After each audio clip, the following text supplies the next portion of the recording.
বিশ্বকাপের কোয়ার্টার ফাইনালের ঠিক আগ মুহূর্তে বড় ধাক্কা খেল আর্জেন্টিনা। মাঠের লড়াইয়ে যখন মেসিরা জয়ের নেশায় মত্ত, ঠিক তখনই তাদের ঘিরে তৈরি হয়েছে $300 মিলিয়ন ভয়াবহ এক অর্থ পাচার ও জালিয়াতির অভিযোগ। এই কেলেঙ্কারিতে কি তবে বড় কোনো শাস্তির মুখে বর্তমান চ্যাম্পিয়নরা?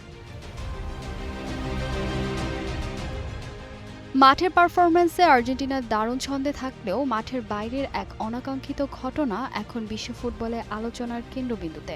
আর্জেন্টিনার ফুটবল অ্যাসোসিয়েশন বা আফা বর্তমানে যুক্তরাষ্ট্রের ফেডারেল প্রসিকিউটরদের গভীর তদন্তের মুখে পড়েছে।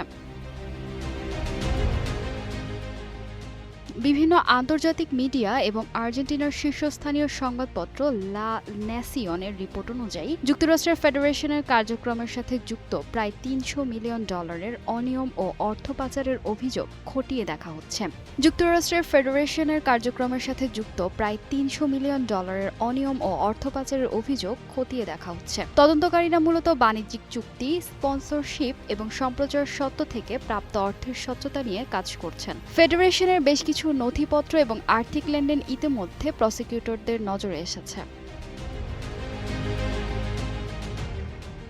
যদিও এখন পর্যন্ত ক্লদিও তাপিয়ার নেতৃত্বাধীন আফা-এর বিরুদ্ধে কোনো আনুষ্ঠানিক অপরাধের অভিযোগ আনা হয়নি এবং চলমান এই তদন্ত বিশ্বকাপ মিশনের মাঠের লড়াইয়ে সরাসরি কোনো বাধা সৃষ্টি করেনি, তবু কোয়ার্টার ফাইনালের এই গুরুত্বপূর্ণ সময়ে এমন বিতর্ক ফেডারেশনের ওপর চরম চাপের সৃষ্টি করেছে। উল্লেখ্য, এর আগে 2022 সালেও আর্থিক অনিয়মের অভিযোগে ফেডারেশনের সদর দপ্তরে অভিযান চালিয়েছিল কর্তৃপক্ষ।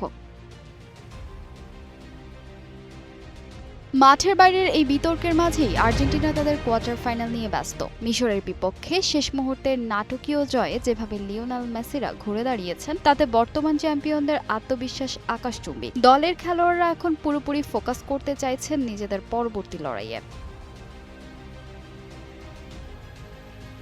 কিন্তু প্রশ্ন থেকেই যায়, মাঠের বাইরের এই $300 মিলিয়ন বিতর্ক কি তবে ফুটবলারদের মানসিকভাবে চাপে ফেলবে, নাকি সব বিতর্ক পাশ কাটিয়ে আবারও শিরোপার দিকে এগিয়ে যাবে আর্জেন্টিনা?